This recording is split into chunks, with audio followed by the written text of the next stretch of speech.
So again, kind of as the intake call identified, I sent you just a few little notes about some pillars to the conversation.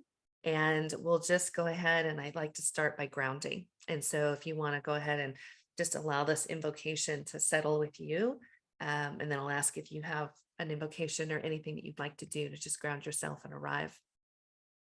So feel Okay. free to just allow your body to settle in, allow your breath to get deep, allow this opportunity to truly arrive, and start with this opportunity here to really notice how grateful we are to be alive and seeking the truth that reveals itself through the eyes of this beautiful beholder here today. As we come together to express love and service and compassion in action, we feel everyone has something special to share in this world. We're so grateful for Drew Lawrence to be with us today to share his story and the sparks that inspired his actions in creating positive ripple effects, actualizing love in this world. Let us be inspired by his story and light in us a lantern for a cause that matters deeply to us and to our world. Today, we value progress over perfection and know that we are guided and protected on this journey of service and love with our human family. And for the sake of our precious short lives, may we be leaders who care. May we be leaders who act mindfully for the greater good of generations to come. And may we listen intently without the need to fill space with sound and seek to understand rather than postulate how to interject. We value living from our hearts and allowing the ripple effect of goodness and inspiration, hope and courage to flow from our words into the positive actions, supporting our families, community, and this world we've been gifted to occupy. So thank you, Drew, for being here on this fine day. Thank Is there you, Christina. anything, that would support you in your own sense of grounding and arriving? I've been doing it the whole time that you have been saying that lovely prayer. Okay, wonderful. I use the golden bubble. Golden bubble. So visualizing the golden bubble. Yes, this was given to me by my friends here, Radha and Krishna, when I was at the end of an 8-month sickness. Mm. And I had been in 5 hospitals in 4 countries. I had seen 20 doctors and 10 diagnoses, all of them wrong. And then I just had my last final invasive test in a hospital. They appeared to me in the golden bubble and said, "Don't worry, we're going to put you in our bubble and everything will be fine." Had the final test, and all of a sudden I was well. Beautiful. And all the pain went away. And when I walked out of the bathroom after having washed my face, my wife said, "What happened to you? You're back. Your light is back." I said, "Well, I've been in the bubble." So I, since then, that yeah. was 2014, that's what I use. Well, it's obviously it's one of those offerings that has been gifted to you, and Mm, it's a wonderful thing to lean into that. Well, I would love to introduce all of our listeners to you, Drew Lawrence, and I'm going to start us off by way of bio, and then we're just going to really get into finding out more about your path and how you've gotten to where you are. So in okay. this way, what I loved is, I've known you over the years, and when you start to see somebody's bio, it's so cool to see all of the other things that they've been involved in. So Drew Lawrence, for those that may not know, is a successful author and speaker and Sanskrit scholar, Vedic astrological consultant, actually the head of the Bhakti Vedanta Book Trust Sanskrit editorial department. I didn't realize that. I was years ago. Yeah. And also a practitioner and a teacher, of which I've known you through Vedic astrology for over 46 years now, and a featured speaker at international symposiums, and also having authored 5 books so far. And I love the so far. Who knows what's coming next, right? But I've known you as this practitioner of bhakti yoga, and also just this opportunity of bringing wisdom, this sage wisdom. And I know you've done so also in lectures and seminars across the globe. You have clients from over 54 countries. You do consulting and coaching for everybody from Fortune 500 companies to United Nations diplomats to Ivy League professors and entrepreneurs and entertainment celebrities. So I think it's just really cool, Drew, that you have so many different circles that you attend to and that you are able to really be this light for others and support others along their own path. So that's what I'm excited to dig into. I know that you've spent much of your professional life in Los Angeles. Now you're living in Ireland with your wife. And it just feels like some switches and changes, right, in your own journey have Yeah, happened as well. So excited to most dive definitely. into that. So what I'd love, I'm in one of my many incarnations now in this particular lifetime. yeah, well, and that's what we're going. We want to talk about that, like this whole soul journey. I think this is the big topic for today.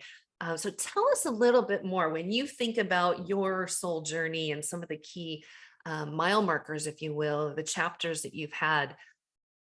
Tell us a little bit more. And I know you mentioned even like at 19, you had this really just wake up call, and we'd love to hear more about that as well. Well, at 19, I had my spiritual awakening, which What was it actually like? began, well, it began with learning to eat properly and not eat junk food or junky food, you know. Uh-huh. My friend just pointed it out to me. So then I went into, healthy food and got tuned into that. Then I went into macrobiotics. I very quickly got into yoga, Mm-hmm. meditation, pranayama, breathing, Mm-hmm. and then dove into Eastern philosophy and read everything I could get my hands on. Mm-hmm. And then at 22, I read the Bhagavad Gita, Mm-hmm. Song of God. I mean, people know Bhagavad Gita. It's very, very well known. It's Right. probably the most well known spiritual book from India, I dare say. So that really shifted everything for me because it gave me a perspective that I'd never had before. So Mm-hmm. I more or less stayed along those lines. I spent 5 years in an ashram practicing bhakti yoga, but in both Toronto and Los Angeles. Mm-hmm. And after my guru passed away, then I came back out into the world, having learned quite a few things, in the ashram, including Sanskrit, including Vedic astrology. Mm-hmm. And then I thought, well, I have more that I can give to the world, having had more experience. So I kind of went from there. It wasn't like, oh, well, what people need to figure out is what is your life purpose? Mm-hmm. What is your path? What can bring fruition to the meaning of your life? Well, in what we call that in Vedic understanding in Eastern philosophy is dharma. Mm-hmm. What is your dharma? What is your path? What are the qualities about you that are reflected in you that if you follow them, you will be fulfilled as an individual and you will make a contribution to the world around you. This is the win-win situation, good for you, good for everybody else. Yeah. And these are the people that are the most well-adjusted and virtually the happiest in life. And they make the contribution. So even though I had been on the spiritual path for so many years, I said, yeah, but what is my dharma? What is my life purpose? And I didn't quite figure that out till age 33. But it's not like, I have a wife and a child. Mm-hmm. So you can't just flip the switch and say, okay, I'm going to go do this now. Right. It's It's a little not tricky, so isn't it? easy. We've Not got so that easy. horizontalist in terms of life to maintain, right? Responsibilities. Yeah, well, we all know that, right? We can't just, well, what do you expect me to do? Just to give up my responsibilities? No, of course you can't. Yeah. So I didn't really come to it until age 39 or 40, where it's the old, well, what are you going to do when you grow up? Yes. Exactly. Well, I'm waiting to grow up. It's So not when that you I was, came to it, so for the people that don't know about you, Drew, what did you come to in terms of your what is that gift and that life purpose that you've really leaned into? well, I began to learn astrology when I was still in the ashram, Vedic astrology, because Yeah. I knew, not because I wanted to do charts for anybody. Mhm. No, I didn't want to become an astrologer because I thought, no, that's kind of airy fairy. No one's going to take me seriously. Mhm. And yet I had been doing charts because if people find out it, they want to, well, could you look at my chart? Right. And You so have I had this a lot of talent, this people that, skill that people are like interested in. yeah, can you help me? Well, I don't know. I could try. It's kind of like that. But I did kind of become good at it, but I was just doing it on the side. My friends, two of my male friends, said to me, well, it's obvious, you know what you need to do now. I said, no, I don't know. I'm at a crossroad. Uh-huh. Excuse me. They said, well, you should do astrology. That's what you're good at. And so I had to put aside this. I didn't want to be that airy fairy guy. And then it just dawned on me that, well, wait a second. It's going to be what you make it. How Yeah. you define it, how you present it to people, that's what it will become.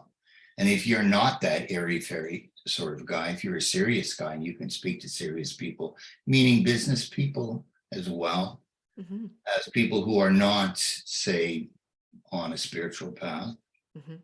because there's lots of those people out there, and a lot of them are my clients. And if you can communicate something of value to them, well, I sort of undertook that in a business-like manner, as much business-like as I can be. Yeah, that's what you brought to it. I love it. That's what I brought to it, and boom! I mean, it just literally took off. And next thing I know, I'm traveling around the world, which I've done for the past Yeah. 33 years, Well, you fulfilled a real need, obviously. And apparently. when you look at that, what I've heard you kind of talk about is, again, and you talked about this in the beginning, is aligning people to their truth. Yeah, And in that, being able to really kind of foster what people's potential um, is, and then how that can actually come into fruition into this lifetime. So what is it that you are able to do to build those bridges between where a person is and maybe feeling stuck to seeing a different way of being? well, that's an excellent question. You see, the thing about Vedic astrology, Vedic astrology is the accurate calculation. Modern day astronomers will tell you that the Western astrological calculation or system is not accurate. Mhm. And the Vedic one is. So I've used the Vedic one exclusively for 46 years, and it's proved out to be so. Anyway, um, as a tool, it's second to none. Astrology is a divine science. There is no person that invented it. No one takes credit for inventing astrology Mhm. because it's the influence of the spheres, of the planets, of the solar system. And Sure. when they were set into motion, which of course I believe God set them into motion, um, then you have it's a universal system. It's called a divine Divine science. science. Yeah. Yeah, palmistry Hmm. is another one. You can read the entire body. It's called Samudraka in Sanskrit, physiognomy in English. Hmm. You can read all the signs of the body, and numerology would be another Right. one. But astrology Different has so modalities. many levels to it. Yeah. It's more complete, and it's more. I mean, it covers everything. Yeah. So people get stuck because they don't know what's happening when or what they should be doing. And that is real easy and obvious to see when you calculate somebody's birth chart. It's amazing to me. So the way that I understand it working with you is you identify the time that your soul came into this world when you were born, Yes. what county you came into, and then it is a reflection of what was happening with the planets and the sun and the Yeah. moon at that Your time. latitude, your longitude for the place you are, where the planets are in relation to that. The time, well, obviously the date, but the time being very important Hmm. for accuracy, time of day. Yeah. and off we go from there. Yeah. So when you look at that, for those that have not had that experience of working through, what are some of the things that come out? What do you see in terms of people's charts that really then is able to kind of get into that mode of their truth? Well, you're looking for strengths and weaknesses. It'll show up strengths and weaknesses. Hmm. You may say, oh, well, I know my weaknesses. Yeah, you may, but you may not know your strengths. Sometimes people are playing to their weaknesses and they're not aware of their strengths. Mm-hmm.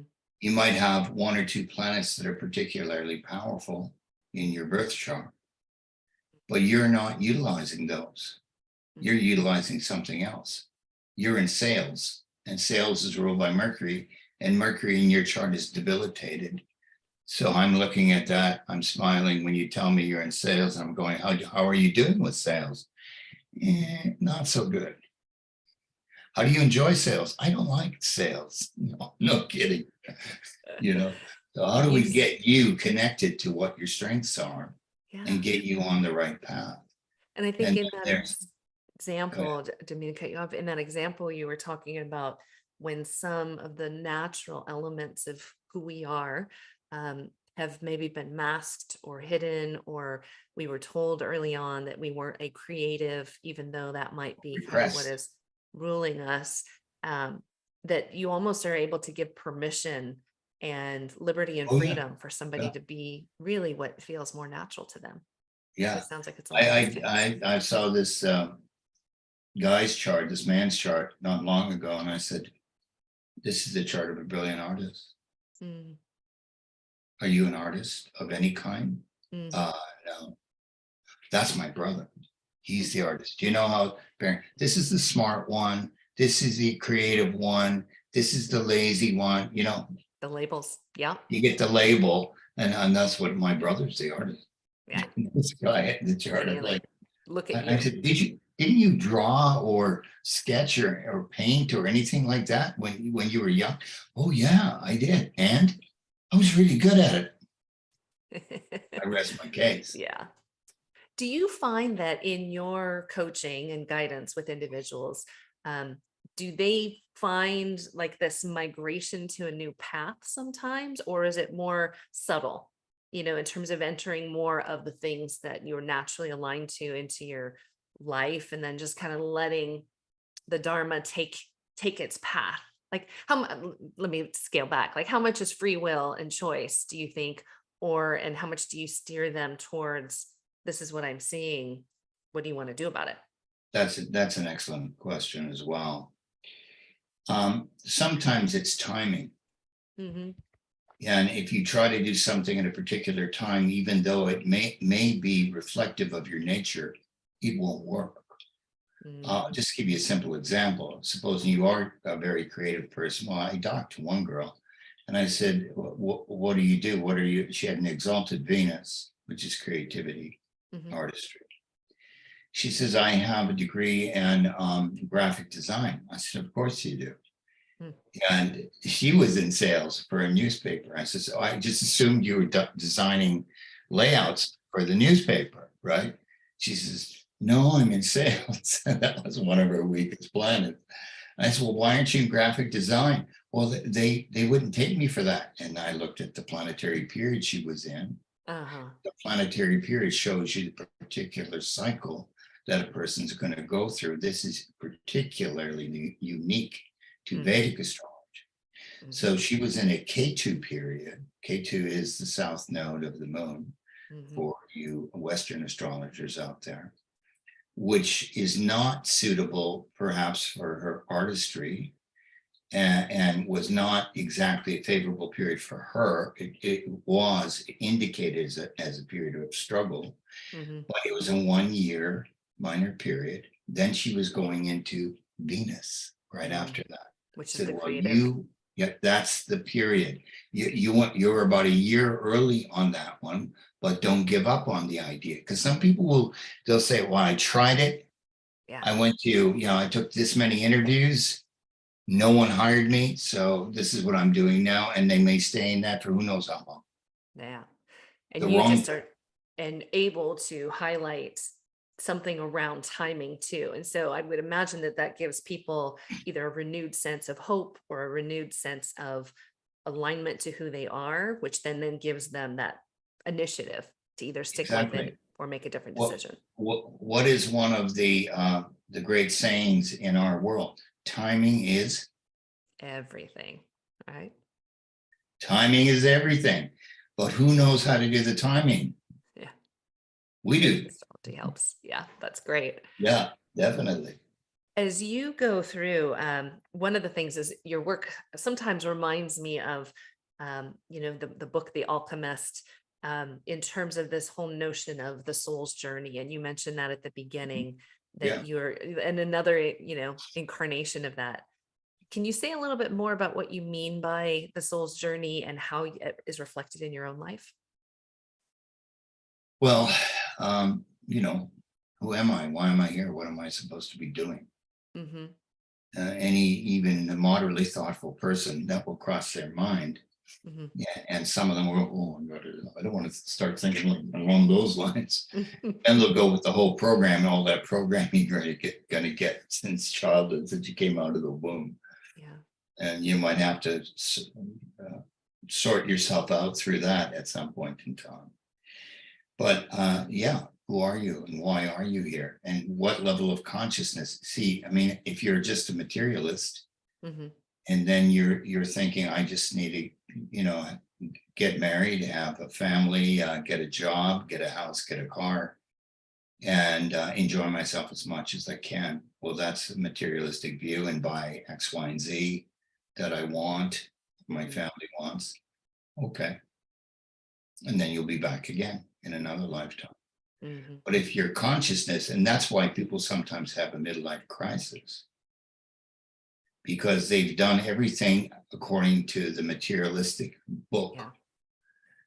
Why the am I way not just happy? like their parents did, etc. God bless them.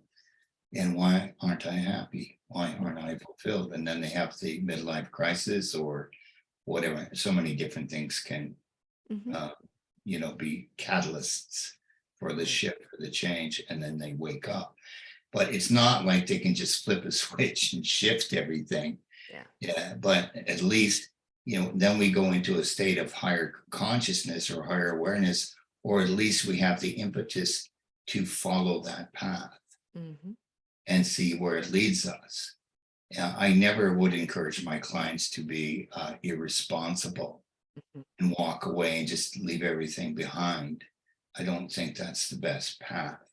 So, you just invite more of that side of higher consciousness or yoga practice or meditation or, reading spiritual books or books that you find inspiring and begin down that road, Yeah. It in feels a, like in a gentle manner, not burning the house down, no, and not knee jerk. And not that need you. seems to me like there is a lot we've talked about in past podcasts too about this instant gratification, this desire to, want to, have everything all at the same time. And it's this, what I'm hearing you say is this almost like this gradual opportunity. And then as we enter more in, we get to be very mindful of, how is this working for me? And how am I able to actually look at my own sense of consciousness in this midst of change? That Yeah, seems powerful. I think that's a good point you're making because we can have it all. You can have it all. A woman can have it all. Yeah, but she's just going to raise the stress levels in her life if she tries to get it all at once. It's not good advice. Yeah. Yeah. No, I try to figure out it. Well, it's not hard to figure it out because they'll tell you where are you and where do you want to be. Yeah. I mean, where are you going to be in 10 years from now?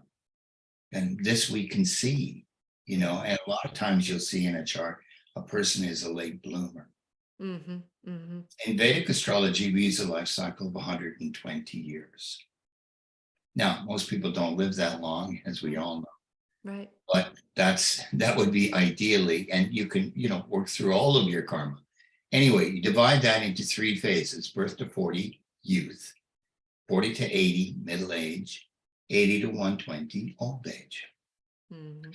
Many people are late bloomers. A late bloomer means the person who does not hit their stride Mhm. or realize the potential in youth, which is birth to 40. Mhm. This is very common. This is not uncommon. Many people are like that. Does it mean they will not have successes in the first 40 years? No, they may have successes in various areas or fields or circumstances, but they have that feeling deep inside since you were a child. You know, I have a greater potential here. I can feel it inside of me. I haven't tapped everything I have to offer. Mhm. And no, and you likely won't, no offense, until you get to Perfect midlife, timing. middle age, 40 to 80. Mhm. 80, yeah, you don't even think about old age before 80, for goodness sake. And that clicks in.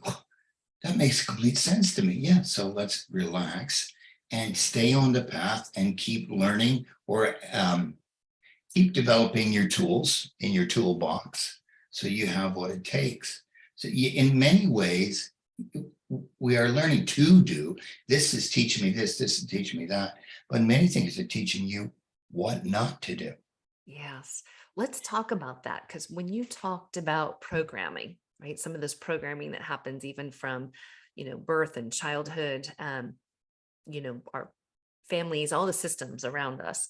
Um, how do you take a look at the unprogramming that often needs to happen to be able to get more to that clear slate, to hear the Yeah, wisdom that is available? that is the golden question right there, my dear.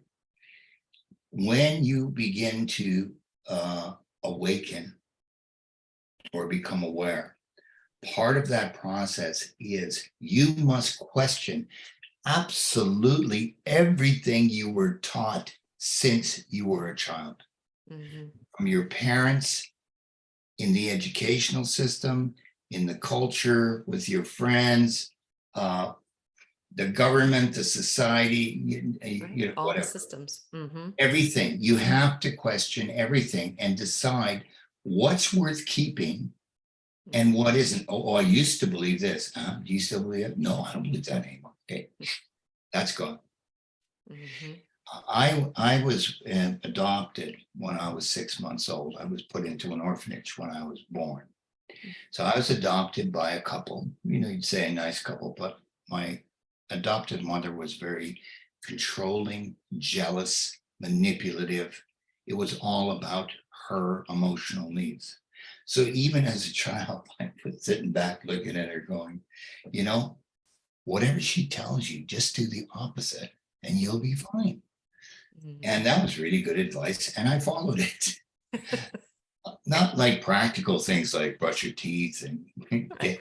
keep yourself Some of the clean. views, the world views in terms of how you want it to be Yeah, as yeah. well. How she acted and reacted, and yeah, this, okay, don't be like this Yeah. sort of thing, you know. Yeah. So you just have to, your parents taught you some valuable things, undoubtedly. They Hmm. taught you a lot of things what not to do as well. And So, valuable lessons. and it's true for lots of people around you. If you go into a major period of Rahu, which is the north node of the moon, or a Saturn period, a lot of times, what you'll start to experience is been there, done that, tried this, tried that, not this, not that. Hmm. There's Okay, value so in that now too, you're though. getting clarity on what it isn't Right. and what you aren't. So Mhm. now that we can move that out of the way, because we benefited from it directly Yes. or indirectly. Now we made space. Okay, so what are we going to pursue now? What are we going to let in? What is going to bring light to our path now? Yeah. I like how you Oh, put there that. goes the thunder right there. Skies are thundering. We got a big confirmation on that. Oh, I love that. It was the crescendo. And this is the whole thing that I think is so important. What is going to bring light to our path? That is what I just heard you say. And I think that's really important. How does that dovetail, in your opinion, with the power of courage and conviction? And how is that light kind of amplified to the effect of, like you said, the thunder just gave a crescendo. Um, how do we use that to actually break old patterns that may feel comfortable for some? Well, again, I say, your strengths and weaknesses. I mean, sometimes people have been disempowered Mm-hmm. from childhood, as we all know. Or sometimes, they are born with certain influences, astrologically speaking. Like, for example, the sun. The sun is planet, is the identity, sense of self, self-worth, self-confidence, belief in self, all of that, all the self-worths. Yep. And if your sun is weak, then you're self-dismissive, you feel unworthy, not good enough. Who do I think I am? When will they see through me? Insufficient, inadequate. Mm-hmm. You'll see a lot of that. Mm-hmm. So how do we pull them out of that? Mm-hmm. So we affirm what they do have and stop affirming what they don't have. We affirm their strengths and point them out, especially if they don't know about them. Sometimes they do know, but they don't believe. Mm. That I think is a key. I mean, It's working as key a because you coach got to myself, connect them belief. to Mm-hmm. believe in themselves. Mm-hmm. And it's not like I can sit down for an hour and a half and do an astrological consultation. I can point all kinds of stuff out, and believe me, I do lots of stuff. But that doesn't mean, oh, good, they're good to go now. No, that's the beginning of the awakening. Yeah. And now they've got to go and ponder that. And we take steps. They don't have to be huge steps. Yep.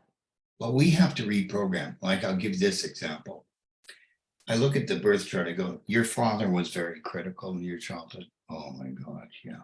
It was always at you, whatever it was, you weren't good enough, you weren't worthy, why aren't you coming up to the mark, Mm-hmm. whatever, right? Mm-hmm. Yeah. Okay, so now you've grown up, you're an adult, you haven't lived with your father for years.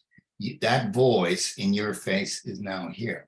Yeah. The back of the head. That's it. The back of the head, that voice is still there, but you've assumed it Mm. on So his how do you behalf. break that? Yeah. This needs Yeah. to be released. Yeah. We need the voice that says, you are this, you can do that, it's your time, you Mm-hmm. can overcome. If you're the father's job actually in a family is to instill confidence in the child, so Mm-hmm. the child can go out into the world and make their mark with confidence and self-assurance. If the father does not do that in childhood, which is actually very common, Mm-hmm. then one must provide that for oneself. Mm-hmm. Mm-hmm. And I think that's what you actually oftentimes will remind individuals of, is no matter what you have come from, this is what you have an opportunity Yeah. to foster. And I think that again, that brings light to that path, but it also gives a sense of, you've got this inside of you. Like, let's Yes. just go ahead and see what are those, like you said, belief systems that have just been nagging at you. And wouldn't it feel good to let those be free? Cut those Yeah. strings of attachment. And it's very important from my perspective. You can't falsely encourage people along lines of strength that they don't possess. Mm-hmm. It has to be something that they do possess, whether they're connected to it or not, or slightly connected, so that if they pursue it, they're actually going to have the results. Mm-hmm. They're going to be able to reach the fruits Mm-hmm. and make it happen, rather than just honestly blow smoke. That's not going to Yeah. help anyone. Yeah. I You know, think just kind of one final question on this line, this trajectory. My question, because there's a lot of discussions around archetypes and having these archetypical journeys, right? And I the think that planets are archetypes. planets archetypes. Could you say more about that? Sure. Well, sun is the archetype of identity, kingship or queenship. Mm-hmm. So with the sun, you can see instantly who's a leader and who's not a leader. Mm-hmm. Well, there are two kinds of leaders: a person who simply wants to be left alone to lead their own life, or a person who's going to lead how many people? Masses of Hundreds, people, right? thousands, millions. You can see that very easily in a chart. Some Mhm. people just want to live a quiet life. That's fine. Some people just want to be hide away and be kind of a monk-like and a recluse. You Mhm. can see that too, Mhm. and that's fine.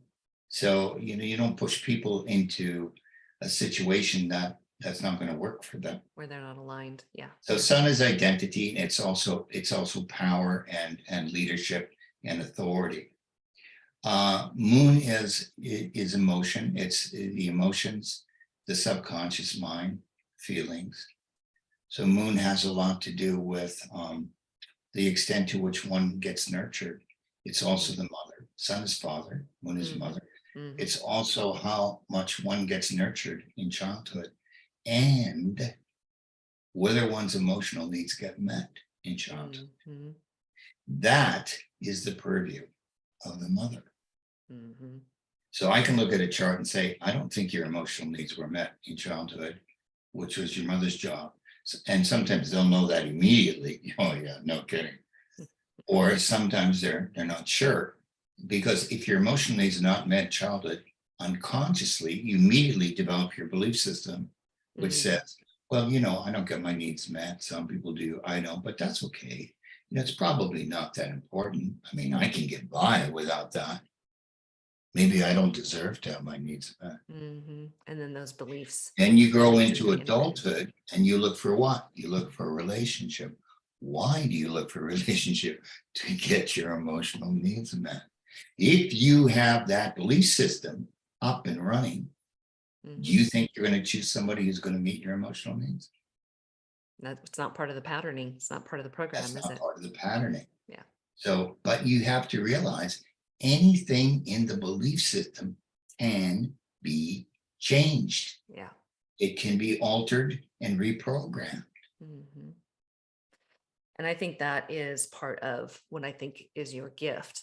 Not only are you having the opportunity of looking at these chart readings, but you are able to ask the insightful questions and really assist someone along their journey and be able to really allow that individual to move into inquiry themselves. And so that is, I think, one of the true gifts that you have and offer. And I just wanted to kind of name that here today. And so I Thank think you. you do a wonderful job of that. Well, shall we look at Mars as an archetype? Mars is the planet of action. It's what you do out in the world. Well, there's three kinds of action. There is proaction, Mhm. reaction, and inaction. Well, Mm. inaction means you don't do what you're supposed to You do, sit or around you and you think about everything just sit forever. around and you Multiple drink lessons and beer trainings. or Yeah. yeah, whatever, watch everything on Netflix. So that's inaction. That has little or no value. Mhm. Proaction, reaction are the main. Proaction means to do the right thing for the right reason, Mhm. according to your nature, according to your dharma, according to your natural talents and abilities. Mhm. Proaction. Reaction means to do the right thing for the wrong reason or the wrong thing for the wrong reason. Mhm. So I give this example. Somebody could become, Silicon Valley is a great place, Christina, as we Mhm. know, where people can become gazillionaires Mhm. by inventing some technology or software or whatever it might be, and we all use it. And is that guy doing that proactively or reactively? If he's doing it reactively, oh yeah, I'll show you, I'll prove you right, I'll prove you wrong. I got a chip on my shoulder. You'll see. Well, he might have invented something wonderful, but he did it for the wrong reason. He did it Mhm. reactively. So even though he's successful, he's empty. Mhm. He's not going to be fulfilled by doing things reactively. And that's not the goal of life. You be proactive, therefore you're doing it for yourself because you must do it, because it is reflective. of your nature. Now we're on the right track. Then you have to look when you have any goal you have. People say, well, I have these are my goals. Okay. So what's your intent behind each goal? That's the reason You know, behind it, like you were saying. what's the, yeah. Yeah. Like I'll give this example of people who are getting married. Okay. So here's a man and woman coming together. They decided they want to get married. They're going to marry each other. Okay, great. That's their goal. So this may not be said out loud now, the intent behind it. She wants to have babies. Mm-hmm. What's he want? Oh, I don't want to have babies. I just want a woman in my life so I can just do stuff and go hiking and go traveling. I don't want any babies. But they don't mention that before they got married. Yeah, that There's an intent. Yeah, it then becomes an issue. So there's an intent behind everything. Yeah, I think that's so why are you doing it? And it should be something that is enriching for you personally, is also of benefit to others, of course, and is most importantly reflective of your nature, of your dharma. Now we're covered. Win, win, win. That feels actually like a really good place to, like, that's the synthesis of it all, right? When we start to tie that together, it's the bow on top of the package.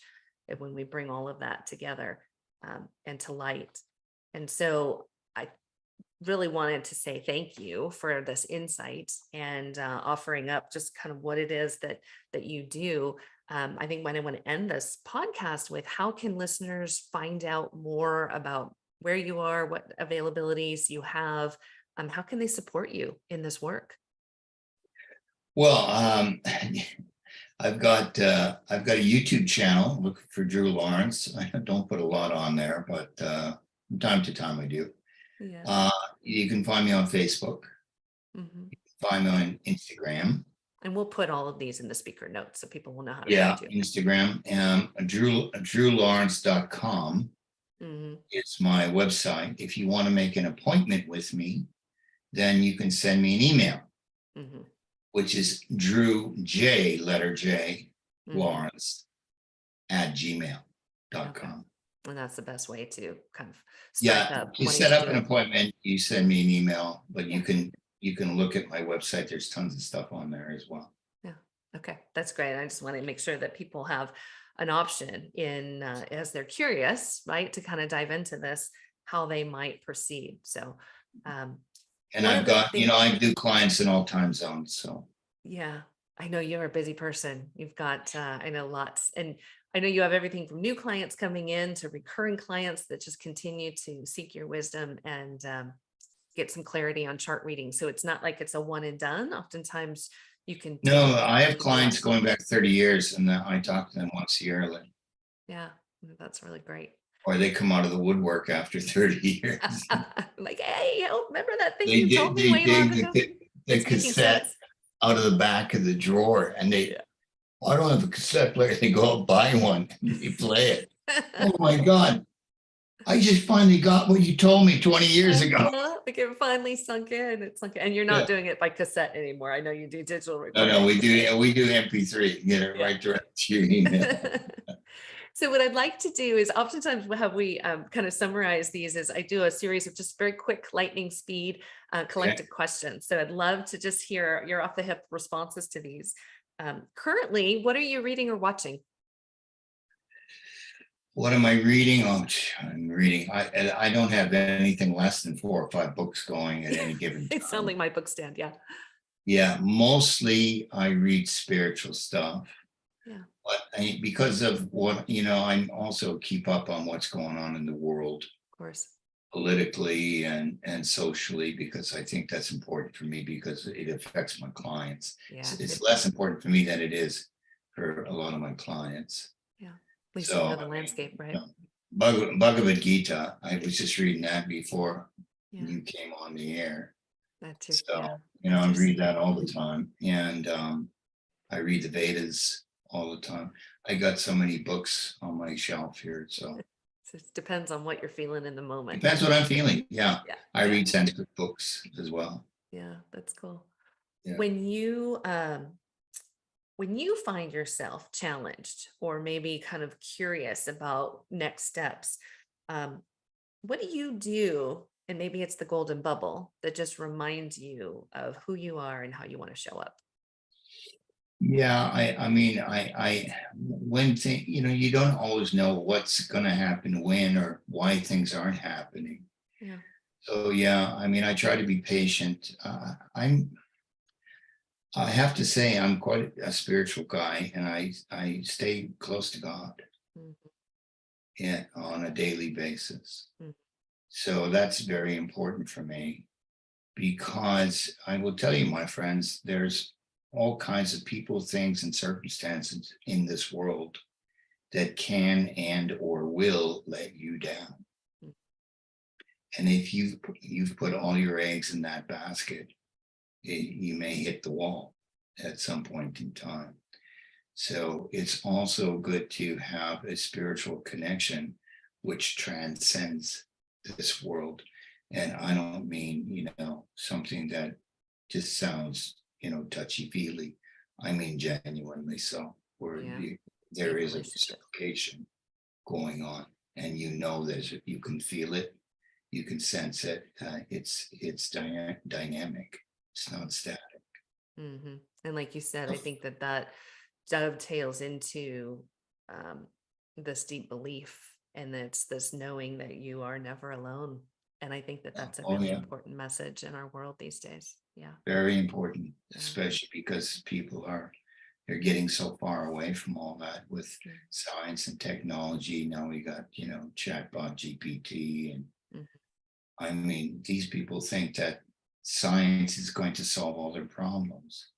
If you look at the history of science, every 20, 30, 40, 60 years, they disprove the theory that they've been holding on to, and they get a new one. Yeah. You Yeah. think that's going to, all of a sudden, it's all going to be Yeah. realized? No. Yeah. It's not the psyche, and the spiritual piece of this is really important to keep in check, isn't it? Yeah. My final question for you, dear friend, is what do you find yourself grateful for in this moment? I'm grateful because I know what my life purpose is, and that's to inspire people, to teach, to uplift, to enlighten, to make a contribution to people's lives. And I know that's my life purpose, and I've been blessed to do it, even when it came in a difficult time in my life, and I resisted it Yeah. and pushed it away, and then surrendered to it. Yeah. A lot of times we will push away the thing that is actually going to free you from everything else, because you think it's too difficult, it's too hard, I can't do that, or I'll never be good enough. That's the one you should look at, That's the one. Pay close attention, huh? because the one you have most resistance to could be the one that sets you free, my friends. Thank you. Thank you very much.